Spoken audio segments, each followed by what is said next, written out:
Matamgi Manipuri Wari channel asibu tabiriba khwai pumnamakpu taramnok chari ngasi amuk laubirasi Tingkhanggi Leirang marfuni suba tangkal. Ahen badu ansugi wadu tabada nokmi tauraduna oinana hairai. Asingba Ansusu hoi haibugumna makok dinomlaga.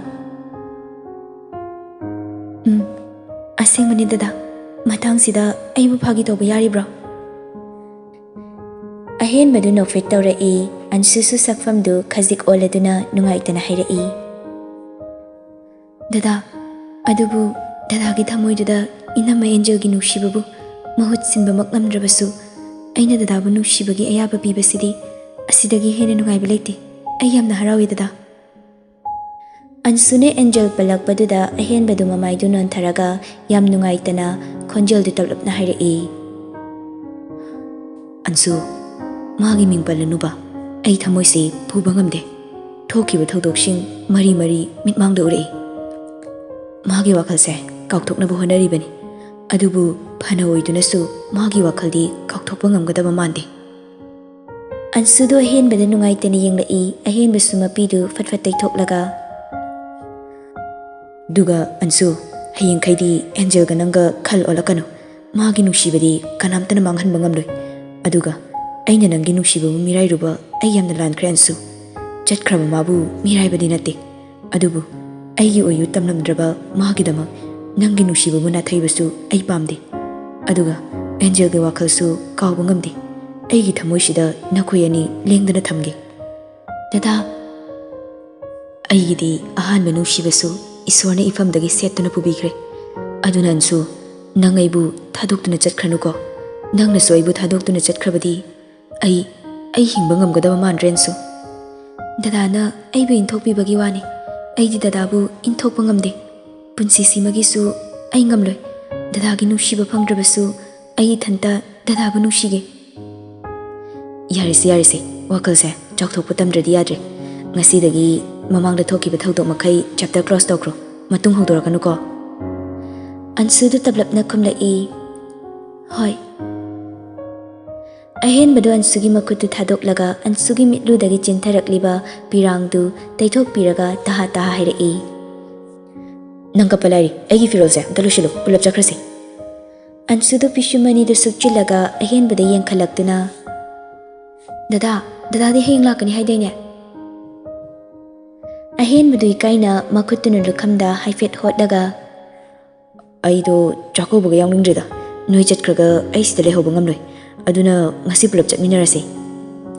Darangbira nungaigadra thungnadana luhonglaba moina nungaini nungairoi haina wabibagi mathau tadri aigina hena lure matangsi yordi. Henba kuimalle thongse hangdoklo angangdo ngasi makti yaroi flight matam thengkhrani ne. Nanduna mapandagi hairakpani manungda lairiba anidu khangpre khangi ansudu mamitu laukthoklaga ahenbada peri tauragi yenglai ahenbasu ansuda shuklap yenglai anidu tumin lei wa amata ngangnade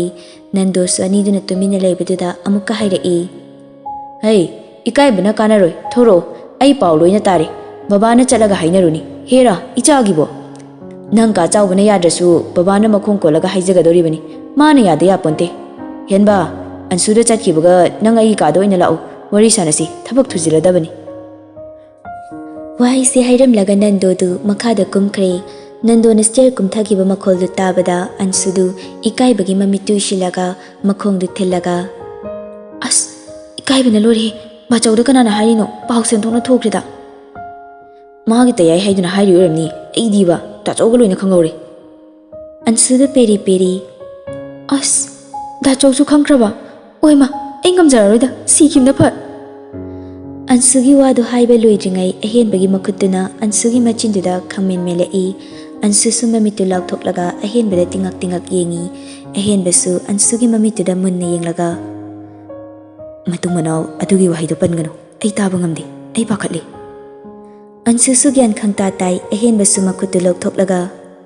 lau thinbiragi thengkhrani. Ansudu machindu pomdi as ai kasdagi thokadabasini yam talise dachaw khangladi inamasu loina khanglamlani. Ahen badu nokmi tauraduna ꯑꯗꯨ ꯑꯣꯏꯔꯒꯅ ꯉꯁꯤ ꯆꯦꯜꯂꯁꯤꯔꯣ? ꯑꯟꯁꯨꯗꯨ ꯃꯃꯤꯠꯇꯨ ꯈꯪꯂꯥꯎ ꯂꯥꯎꯊꯣꯛꯂꯒ ꯀꯩꯅꯣꯗ ꯗꯗꯥ ꯑꯗꯨꯗꯤ ꯍꯦꯟꯃꯟꯗ꯭ꯔꯣ? ꯍꯦꯟꯃꯟꯗꯦꯗ ꯑꯗꯨ ꯑꯟꯁꯨ ꯑꯩꯈꯣꯏ ꯕꯕꯥꯅ ꯍꯥꯏꯕꯗ ꯀꯀꯥꯅ ꯌꯥꯗ꯭ꯔꯗꯤ ꯀꯃꯥꯏꯅ ꯇꯧꯅꯤ? ꯈꯪꯗꯦ ꯌꯥꯗ꯭ꯔꯒꯅ ꯌꯥꯗꯕꯒꯤ ꯊꯣꯛꯄ ꯇꯧꯕ ꯇꯥꯔꯦꯗꯅ ꯑꯗꯨ ꯗꯗꯥ ꯍꯧꯖꯤꯛꯇꯤ ꯂꯨꯍꯣꯡꯕꯒ ꯉꯝꯈꯤꯔꯣꯏꯀꯣ ꯃꯤ ꯄꯥꯈꯪ ꯂꯩꯁꯥꯕꯤ ꯑꯣꯏꯔꯤꯉꯩꯒꯤ ꯅꯨꯡꯉꯥꯏꯕꯗꯣ ꯈꯔ ꯌꯥꯎꯈꯤꯒꯦ ꯅꯨꯡꯁꯤꯅꯕ ꯀꯤꯔꯦ ꯏꯅꯥꯛꯇ ꯊꯝꯕꯅ ꯐꯔꯦ ꯕꯕꯥꯅ ꯍꯥꯏꯒꯨꯝꯅ ꯍꯥꯏꯕ ꯆꯪꯍꯜꯂꯅꯤ ꯏꯁ ꯌꯥꯔꯣꯏ ꯆꯠꯂꯣ ꯃꯤ ꯑꯉꯥꯡ ꯑꯣꯏꯖꯔꯤꯕꯗꯣ ꯑꯍꯦꯟꯕꯗꯣ ꯑꯟꯁꯨꯅ ꯉꯥꯔꯤꯕ ꯋꯥꯜꯗꯨꯗ ꯉꯥꯊꯔꯒ ꯑꯣꯏꯅꯔꯞ ꯍꯥꯏꯔꯛꯏ ꯑꯉꯥꯡ ꯅꯪꯒꯤ ꯅꯨꯡꯁꯤꯅꯤꯡꯉꯥꯏꯗꯅꯤ ꯑꯍꯦꯟꯕ ꯏꯁꯦ ꯑꯉꯥꯎꯕ ꯑꯣꯟꯗꯨꯅ ꯀꯣꯏꯆꯦꯟ ꯆꯦꯜꯍꯟꯕꯅꯤꯅꯦ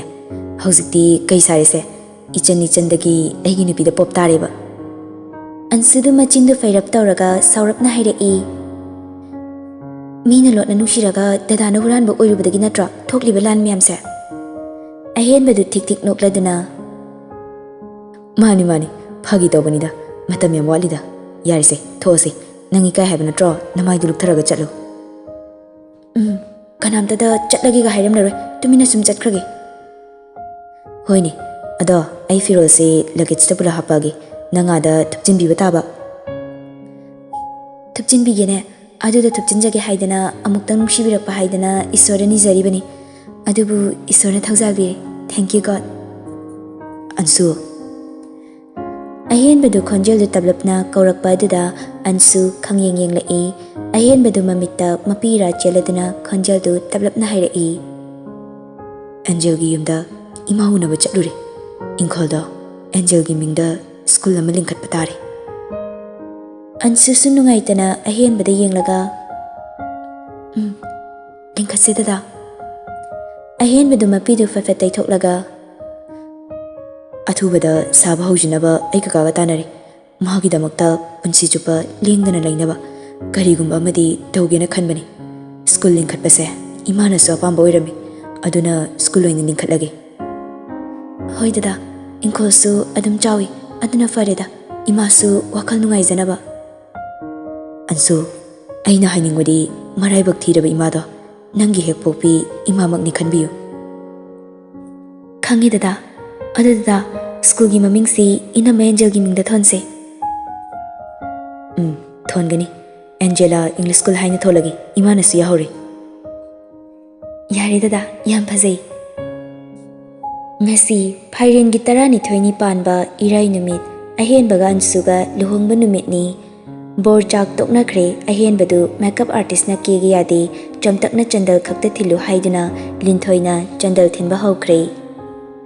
ꯂꯨꯍꯣꯡꯕ ꯅꯨꯃꯤꯠ ꯑꯣꯏꯕꯒꯤ ꯁꯥꯒꯩ ꯅꯥꯇꯩ ꯃꯔꯨꯞ ꯃꯄꯥꯡ ꯑꯌꯥꯝꯕ ꯂꯥꯛꯇꯨꯅ ꯆꯥꯎꯈ꯭ꯔꯕ ꯁꯨꯃꯥꯡꯗ ꯊꯥꯔꯤꯕ ꯆꯤꯌꯔꯁꯤꯡꯗꯨꯗ ꯃꯐꯝ ꯆꯥꯅ ꯆꯥꯅ ꯐꯝꯃꯤ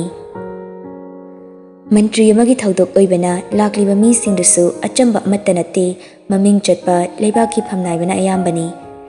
MLA ꯈꯔꯗꯤ ꯄꯣꯠꯌꯦꯡ ꯄꯤꯔꯝꯂꯒ ꯉꯥꯏꯍꯥꯛ ꯐꯝꯃꯤꯟꯅꯔꯒ ꯍꯟꯅꯈꯤꯕꯁꯨ ꯌꯥꯎꯔꯤꯕꯅꯤ ꯑꯗꯨꯕꯨ ꯑꯗꯨꯛ ꯆꯥꯎꯕ ꯁꯨꯃꯥꯡꯗꯨ ꯃꯤꯅ ꯄꯤꯛ ꯊꯜꯂꯤ ꯂꯩꯁꯦꯝꯕꯒ ꯂꯤꯡꯖꯦꯜꯒꯁꯨ ꯂꯨꯍꯣꯡꯈ꯭ꯔꯦ ꯑꯍꯦꯟꯕꯒ ꯌꯥꯝ ꯀꯥꯟꯅꯗꯦ 5ꯅꯤ ꯆꯥꯛꯀꯧꯕ ꯂꯣꯏꯈꯤꯕꯇ ꯉꯥꯏꯔꯤꯕꯅꯤ ꯕꯣꯔ ꯖꯇ꯭ꯔꯥ ꯃꯇꯝ ꯑꯣꯏꯔꯛꯂꯦ ꯑꯍꯦꯟꯕꯗꯨ ꯕꯣꯔ ꯁꯦꯟꯅꯕꯅ ꯐꯩꯖꯣꯝ ꯁꯦꯠꯄ ꯂꯥꯛꯅꯔꯤꯉꯩ ꯇꯥꯂꯛꯇꯨꯗ ꯂꯩꯁꯦꯝꯕꯒ ꯂꯤꯡꯖꯦꯜꯒꯗꯨ ꯆꯪꯂꯛꯏ ꯂꯩꯁꯦꯝꯕꯅ ꯍꯨꯔꯥꯟꯕ ꯀꯩꯅꯣꯁꯨ ꯌꯥꯝ ꯊꯦꯡꯂꯤꯁꯤꯅ ꯑꯩꯈꯣꯏ ꯅꯍꯥꯟꯒꯤꯗꯨꯗꯤ ꯄꯨꯡ 1ꯅ ꯆꯠꯄꯕꯨ ꯍꯧꯔꯦꯅꯦ ꯅꯪꯅ ꯁꯤꯗ ꯍꯧꯖꯤꯛ ꯈꯛꯇ ꯐꯩꯖꯣꯝ ꯁꯦꯠꯄ ꯂꯣꯏꯗ꯭ꯔꯦ ꯂꯨꯍꯣꯡꯕ ꯅꯨꯃꯤꯠꯅꯤ ꯍꯥꯏꯕꯒꯤ ꯑꯍꯦꯟꯕꯗꯨ ꯂꯦꯝꯊꯣꯛꯄ ꯇꯧꯗꯦ ꯈꯨꯝꯗ ꯌꯥꯗꯕꯒꯤ ꯃꯑꯣꯡꯗ ꯁꯠ ꯈꯨꯝꯂꯛꯏ ꯍꯣ ꯇꯌꯥꯏꯒꯤꯅ ꯑꯥꯗ ꯑꯣꯏꯕ ꯑꯩꯒꯤꯅ ꯏꯅꯛ ꯅꯛꯄ ꯑꯗꯨꯒꯤꯅꯤ ꯒ꯭ꯌꯥꯟ ꯇꯥꯅ ꯇꯧꯔꯤꯅꯤ ꯄꯪꯊꯦꯡ ꯊꯦꯡꯕ ꯅꯠꯇ꯭ꯔꯦ ꯄꯥꯈꯠꯀꯅꯨ ꯂꯨꯍꯣꯡꯕ ꯉꯟꯅꯤ ꯅꯨꯄꯤꯅ ꯉꯝꯕꯧ ꯑꯍꯦꯟꯕꯗꯨ ꯂꯩꯁꯦꯝꯕꯗ ꯃꯃꯥꯏꯗꯨ ꯑꯣꯟꯊꯣꯔꯛꯇꯕꯤ ꯁꯨꯝ ꯍꯥꯏꯔꯛꯄꯅꯤ ꯑꯍꯦꯟꯕꯒꯤ ꯄꯥꯎꯈꯨꯝꯗꯨꯗ ꯕꯣꯔ ꯁꯦꯟꯅꯕ ꯅꯨꯄꯥꯗꯨꯁꯨ ꯈꯪꯄ꯭ꯔꯦꯛ ꯈꯪꯏ ꯂꯤꯡꯖꯦꯜꯗꯤ ꯏꯀꯥꯏꯕꯅ ꯂꯣꯏꯔꯦ ꯂꯩꯁꯦꯝꯕꯗꯨ ꯅꯣꯛꯃꯤ ꯁꯤꯌꯥ ꯅꯇꯩꯃ ꯌꯥꯎꯔꯤꯅꯤ ꯍꯨꯔꯥꯟꯕ ꯑꯍꯦꯟꯕꯗꯨ ꯃꯃꯥꯏꯗꯨ ꯈꯪꯂꯩ ꯂꯩꯊꯣꯔꯛꯏ ꯂꯤꯡꯖꯦꯜꯗꯨ ꯅꯣꯛꯐꯦꯠ ꯇꯧꯔꯒ ꯂꯩꯔꯝꯕꯗꯨꯗ ꯏꯇꯩꯃ ꯁꯥꯎ ꯌꯥꯗꯦꯀꯣ ꯐꯥꯒꯤ ꯁꯨꯝ ꯇꯧꯅꯕꯅꯤ ꯑꯩꯈꯣꯏ ꯇꯌꯥꯏꯁꯤꯅ ꯉꯁꯤ ꯅꯠꯇ꯭ꯔꯗꯤ ꯐꯥꯒꯤ ꯇꯧꯅꯕ ꯃꯇꯝ ꯂꯩꯖꯗ꯭ꯔ ꯃꯥꯜꯂꯦ ꯂꯤꯡꯖꯦꯜꯁꯨ ꯁꯥꯎꯗꯦꯗ ꯅꯣꯏꯗꯤ ꯁꯨꯃꯥꯏꯅ ꯁꯨꯝ ꯇꯧꯔꯒ ꯂꯩꯔꯗꯨꯕꯨ ꯂꯥꯏꯖꯣꯏꯗꯤ ꯂꯣꯏꯁꯤꯟꯒ꯭ꯔꯖꯥꯠꯂꯥ ꯂꯣꯏꯁꯤꯜꯂꯝꯃꯅꯤ ꯏꯇꯩꯃ ꯌꯥꯏꯍꯦꯟꯗꯣ ꯌꯥꯝ ꯀꯞꯈꯤꯕꯅꯤ ꯃꯁꯤ ꯑꯉꯥꯡꯁꯦ ꯅꯤꯡꯉꯥꯏ ꯐꯠꯂꯣꯏꯗꯧꯔꯤ ꯂꯩꯁꯦꯝꯕꯗꯨ ꯂꯤꯡꯖꯦꯜꯗ ꯑꯣꯟꯁꯤꯜꯂꯒ ꯅꯪ ꯌꯦꯡꯉꯨꯔꯣ ꯑꯩꯗꯤ ꯆꯪꯕ ꯅꯨꯡꯉꯥꯏꯇ꯭ꯔꯦ Angang du puthoro ichado maya maraktuda sorhan pango khanglamaroi. Hoi. Asi hairamlaga lingjeldu laizahoigi karomda lakle thongjindu he kansinbaga anjurga ranbirga lamjingbaga nupi amaga sofaduda ikoi koina famlaga lerambaduda lingjeldu ingangangna yenglaga Haima kana no miyam la ami aina ngali haina la isidi yam thengla janine Asi hairaga lingjeldu mayam marakta changsilaga anjugi manakta fami ranbirdu nokmi khumlai Anak panoina tadi halalar khandana ngan laini. Aisu ngasai la amabani thabag ingkhang loiraga yumda lusinba chalubani taranbir Hoida uhaudraban haizilu nui amadudi henbagi manakta lehobani lamjingba ekus thosira henbaga unahorose. Hoi thosi ay taranbir. Asi hairaga lamjingbadu thoinida unsilaga Thoino namoiga ngak laiminaramuko kaisum khaluno aikoi khungungdagi ngaktani. Ado yam kuinadi leiragumse tamo yumhanba thengni Hoiba kuirakloi yam ngali pakhatkanu. Ranbirdu karan tasilai Thoino yumhanbagi warunu aikoi romda pulap hankrasu yabadubu natrani lamjingba. Lamjingbasu nokmi Hoine yabazani. Anidu wari sanaraga thokre lingjeldu thoinuda ngakna yenglaga Madi kanano anjo lamjingbagi saini kaino lingjeldu nokfet tawraga Oh laizagadi unakhrabro Unakhrabani laizado phaminarambani hojikta changkibda ngairi. Lingjelna amu mingdo thoinu haiba natro thoinu su nokmi khumlai Hoije Yamangangni nangdi kadaidagino thoinu di kaina khumlai Je ai Kanchipurdaini tamo lamjingboigi mani leirido moi lekaidagi Oh Anjudu lingjelda munna yenglaga Nangdi luhongba yaudunina ketharaga laine Yauduini nangdi yauba yararoine Yararoi bema phibamsida yauba ngamlaroi ahenba unaramlaga hankragi yumdasu miyamta lehaude. Hoi ado anjo tha phabada pulap punse aikhoida leiramu laisu pulap laktoini Hoi leiramge Tanjadida punsibadu phaizomne karini tha nipan khakta ngairiba yahendu phaibamdana pamlaga thorai angangdusu kappi punsibasu kapiba angangdu themna sangom ina machindasu tablap soli Yahen khara kapadi yarida tose papane mama phudagi machalam tholaga kiraga leiba mama phudagi Phamliba nupi ahumdu punsibada ngakna yengi angangdusu kappa tokre sangomdu thaklaga tumina leikre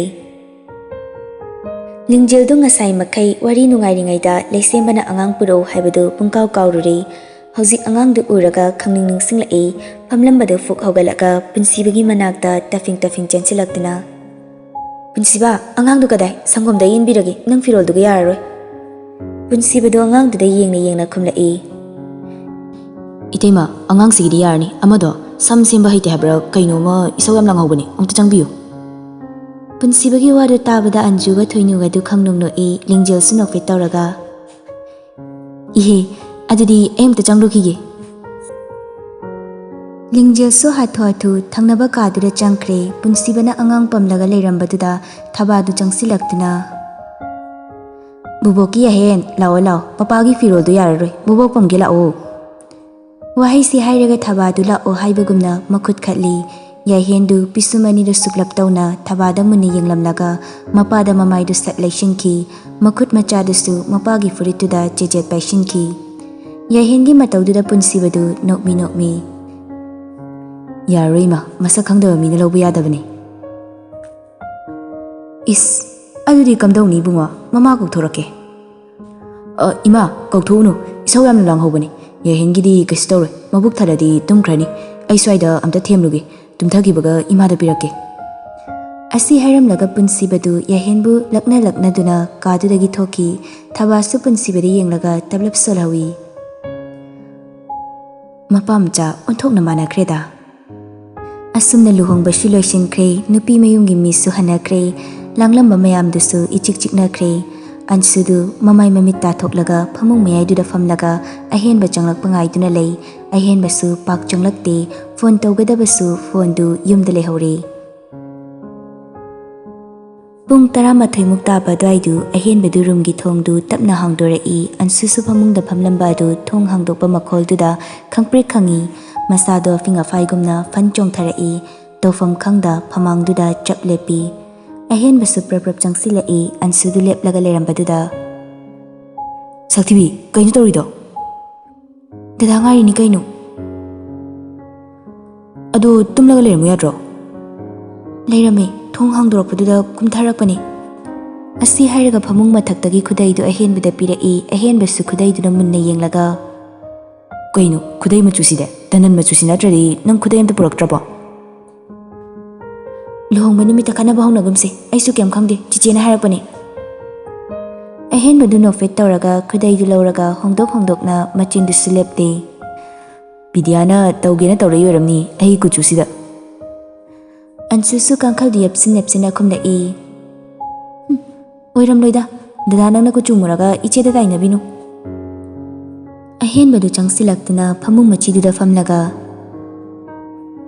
नुपा हाइसिदी कुचु मुरगा अखोइदौना राशि लेबसिबु नुपा हाइनरिबनि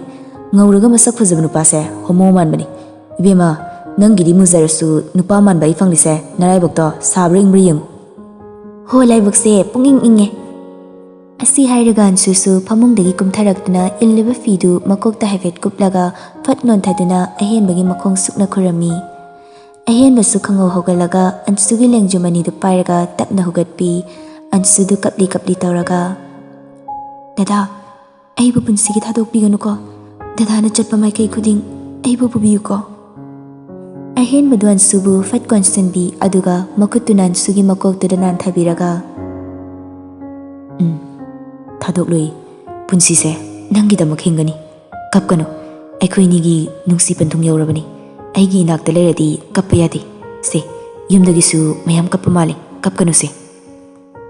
असी हाइरगा अहेनबदु अनसुगी मपीदु तपना तैथोकपिरई अदुगा नोकमी हाइरई सक्थिबी तुमलमदाइदा कपकनो नसक्तो थिजिनखिनी अनसुदु मचिंदु पैथोकलगा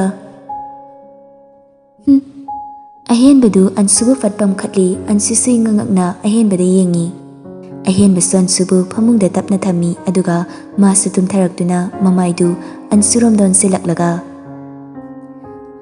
good night सक्थिबी नंसिबी